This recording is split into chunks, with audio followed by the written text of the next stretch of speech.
If you think of this world as a place, simply intended for our happiness, you find it quite intolerable. Think of it as a place for training, and correction, and it's not so bad. As for all I can tell, the only difference is that what many see we call a real thing, and what only one sees we call a dream. Well, you know how it feels if you begin hoping for something that you want desperately badly. You almost fight against the hope because it is too good to be true. You've been disappointed so often before. We need not despair even in our worst, for our failures are forgiven. The only fatal thing is to sit down, content with anything less than perfection. If ever they remembered their life, in this world it was as one remembers a dream. For what you see and hear depends a good deal on where you are standing. It also depends on what sort of person you are. Faith, in the sense in which I am here using the word, is the art of holding on to things your reason has once accepted, in spite of your changing moods. It was when I was happiest that I longed most. The sweetest thing in all my life has been the longing to find the place where all the beauty came from. Courage is not simply one of the virtues, but the form of every virtue, at the testing point, which means at the point of highest reality.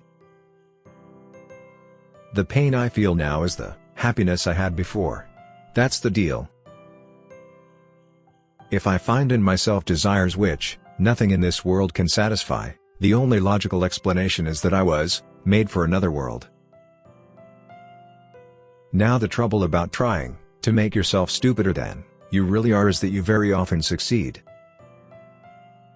If you look for truth, you may find comfort in the end. If you look for comfort, you will not get either comfort or truth, only soft soap and wishful thinking to begin, and in the end, despair.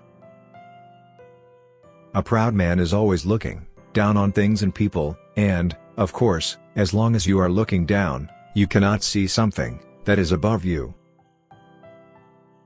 What you see and what you hear depends a great deal on where you are standing. It also depends on what sort of person you are. It is a good rule after reading a new book, never to allow yourself another new one till you have read an old one in between. Eating and reading are two pleasures that combine admirably. Friendship is unnecessary, like philosophy, like art. It has no survival value, rather it is one of those things which give value to survival. If we find ourselves with a desire that nothing in this world can satisfy, the most probable explanation is that we were made for another world. Friendship is born at the moment when one man says to another, "What? You too? I thought that no one but myself